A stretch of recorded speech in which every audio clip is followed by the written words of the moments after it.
Hello, hope everyone's having a good day. So today we're going to do a technical analysis on Jacko Gill. He's from New Zealand. This is his youth world record throw. Well, his first one. He threw further than this. I think he threw over 24 meters. But we're going to be analyzing this very famous video. Actually, this isn't even it. This is in this series. He had like 3 throws, I think, over 23 meters. But I, of course, screen recorded the wrong one. But, whatever. They're all kind of the same. But, yeah, let's just hop into it. If you don't know Jacko Gill, he recently, I think a year or two ago, threw over 22 meters for the first time. But he's been on the scene since so long ago. He's been, he's been around ever since he was a youth. Obviously, because he had the world record, and then a junior. I think he held the world record as a junior for a little bit, and then senior got overshadowed pretty much with Tom Walsh entering the scene, and also Valerie Adams. But he's still a really good thrower. He's only 31, so he's not that old for a shot putter, and excuse me. And yeah, I expect very great things from him. As always, he's already had like a storied career. He's had such a long career too, even though he's not even that old, honestly. But yeah, want to shout out this channel right here for providing the video for this story. Like I remember watching this video in high school. Not to date myself, but this is like one of the first videos I ever watched as a thrower. It's like this throw, and then like Reese Hoffa's throw in the Olympics in 2012 and stuff. So yeah, but let's get into it. So let's get straight into this throw. So already his setup very nice. Now he's throwing a 5K, so you can tell how big he is because that 5K looks like nothing, and like it looks so small. It looks like a 3K in his hand. It's so funny. But starts very just a little bit wider than shoulder width, which I prefer. The way he's holding the shot, I would like his elbow a little more back. Behind the shot, it's a 5K, whatever. And he's holding it really low down on his neck, so I guess the shot placement makes sense. But I would like it a little more behind the shot, because I like to think of the shot put release as like a punch. And if you just punch and your elbow is ahead of your hand, you're just gonna throw a punch with your elbow. But when it's behind your hand, you're gonna throw with the chest and shoulder and then the elbow. So you just incorporate more your body into the release. You want to think of it like a bench press or throwing like a punch, all right, instead of just throwing with your elbow. So if you have a lot of elbow problems as a shot putter, and you haven't been throwing for very long, maybe try looking at your elbow position with your shot put, because maybe you're just holding it wrong, and that's usually the fix that a lot of beginners have, that help them not have elbow pain. All right, but let's get into this. Wind. So before we start with the actual analysis, I want to point out one key point that's going to be a theme throughout this entire video. Is fluidity matters so much, because the positions he hits are some of not the most ideal. They're not bad by any means, because he threw 23 meters. But I don't care like what weight he's throwing. Like 23 meters is still far. Not many people can throw a 5K 23 meters.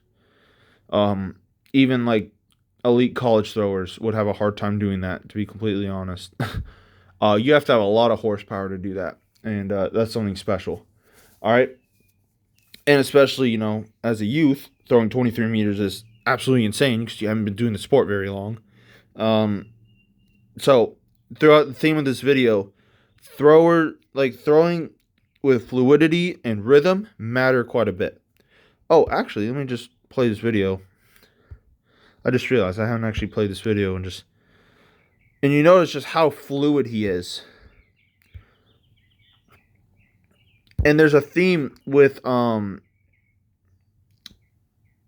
Zealand rotational throwers, and Dale Stevenson has talked about this, even though Dale didn't coach him, but um, at least at this point, is that they never stop the shot put. They never stop the implement.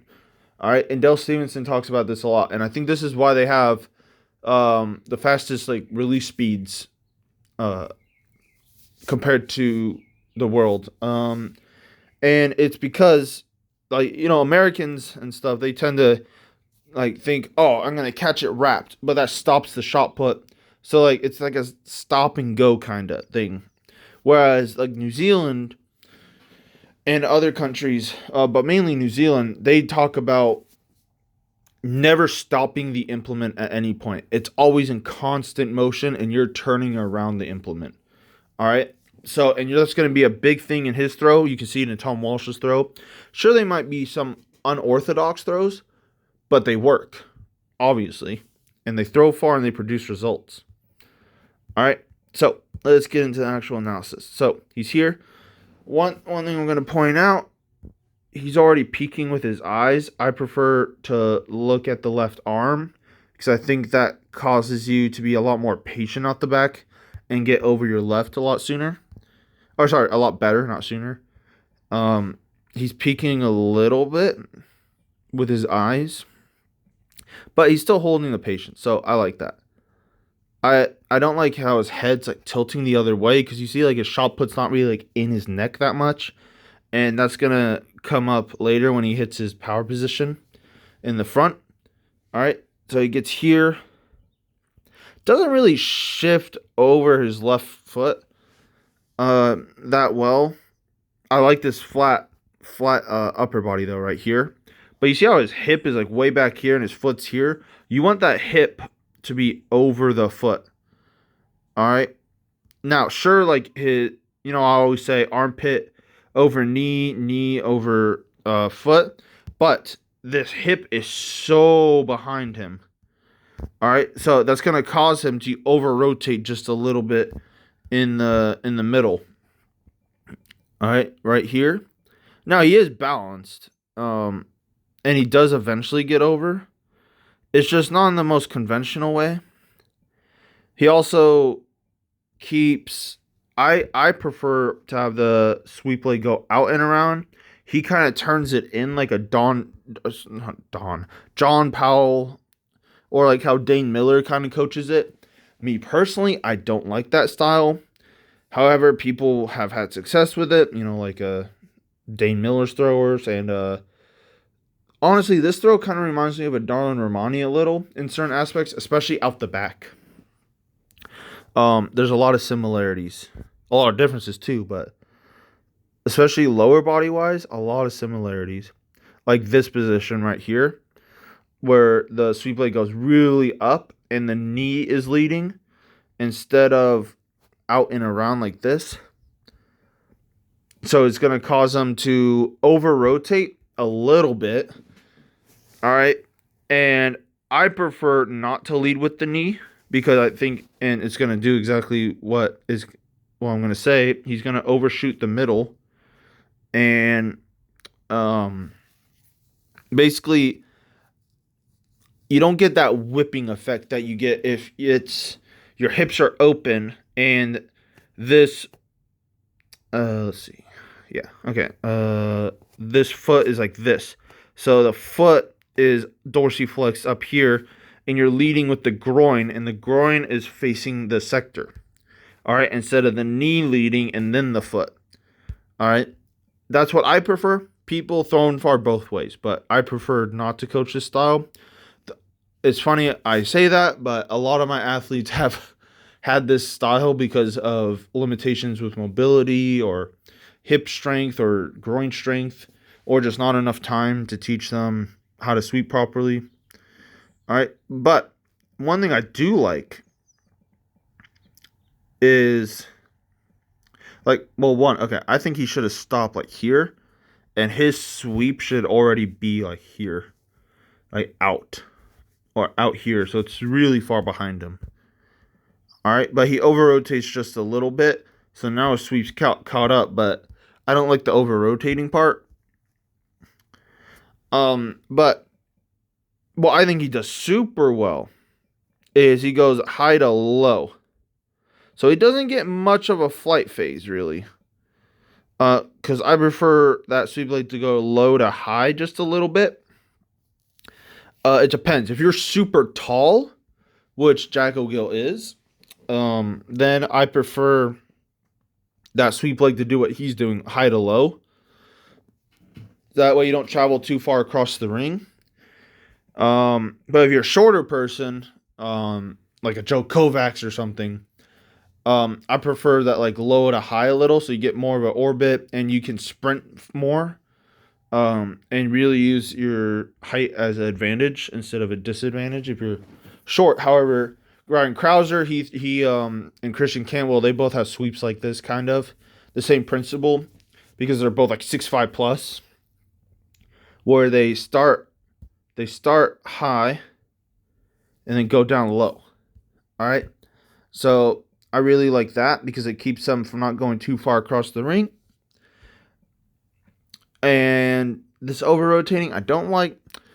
But, you know, Adam Nelson got away with it. But he also had a very unconventional throw as well.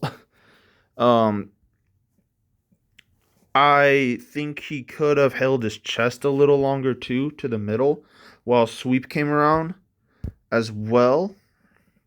Because he's going to land just a little bit open. But if you notice, throughout this entire throw, his shot never stops moving at all.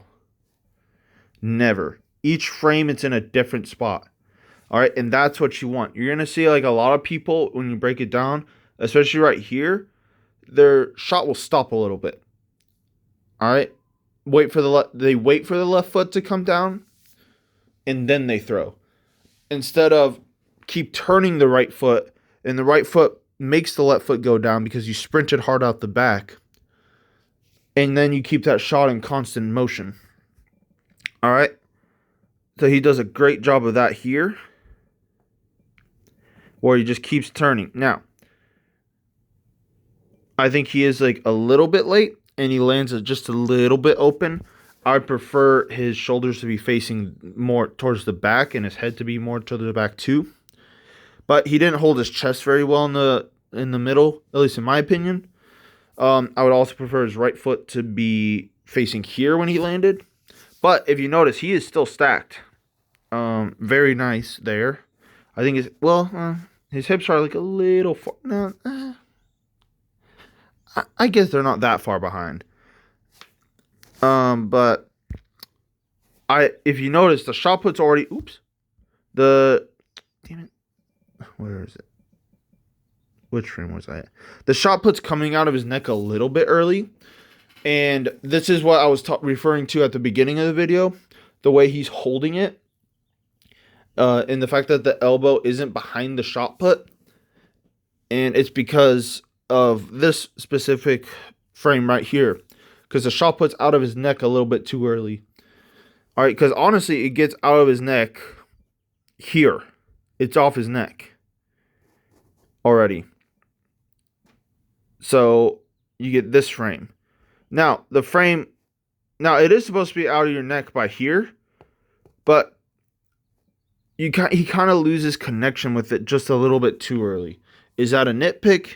Yes. But if you notice, his head's still facing this way as well, so he kind of pulls this just a little bit with his upper body.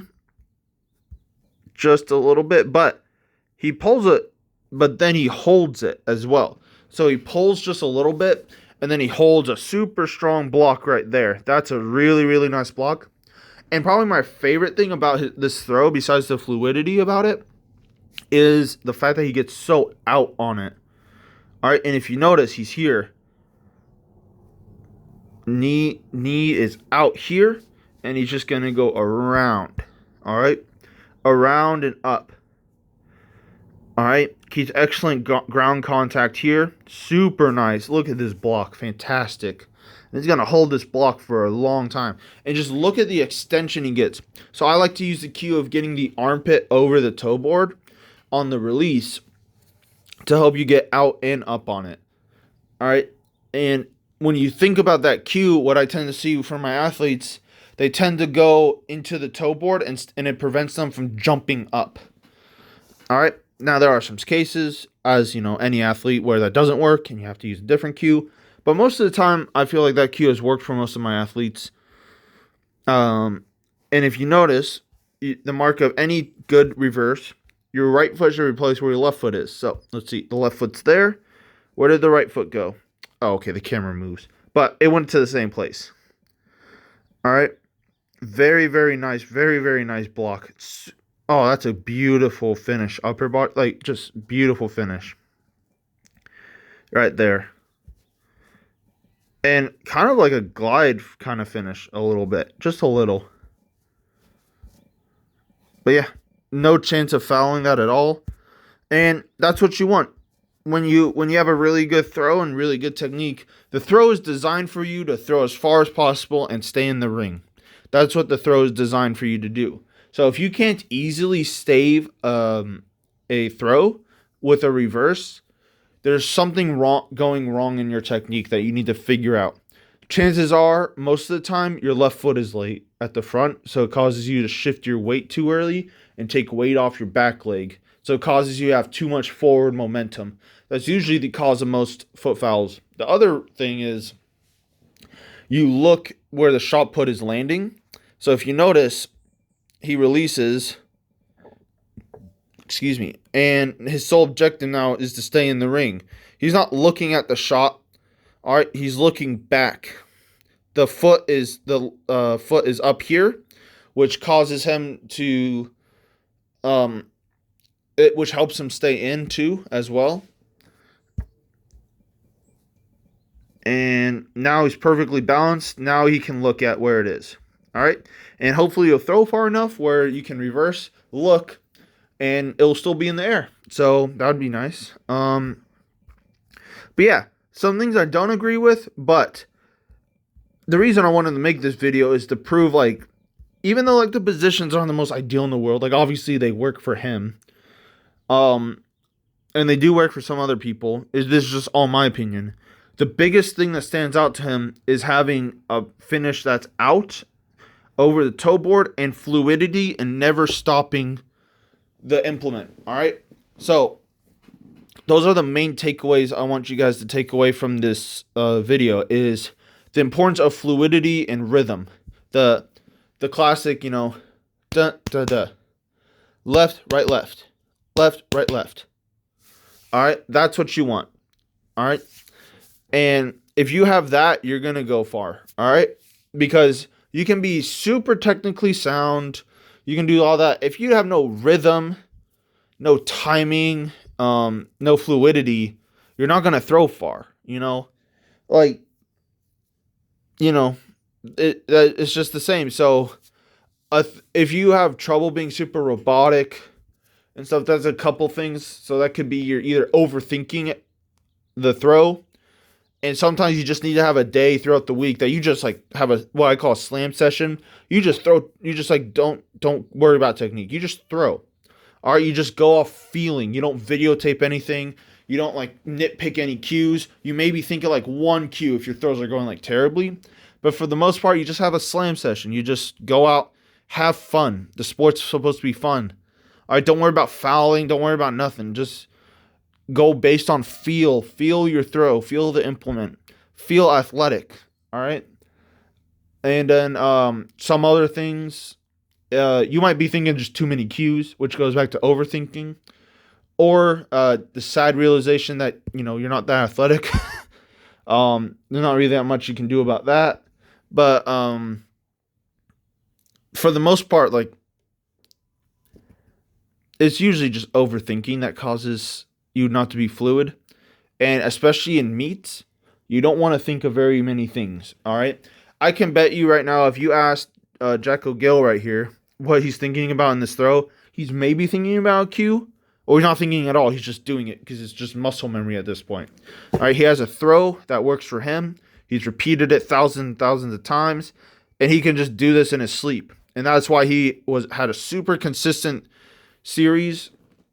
All right, this is only the second throw of the series, and I think he had like a 22.86, and then this 23.26, and then like another 23, and then a 23, and then a 23. It's an insane series. All right. But he's consistent, and that's the mark of a true thrower. It's not just having one big throw a season, because you can't rely on that at the meets that count. All right, you got to be consistent. All right, consistency builds good foundations. It allows you to be confident in your throws. All right, and that's what you need to be a good competitor. You can't go into me and be like, God, I hope I throw far. You got to go into me and be like, I am going to throw far. All right. So, yeah. Anyway, I hope this helps. And thanks for watching. Have a good one. And see y'all later. Bye.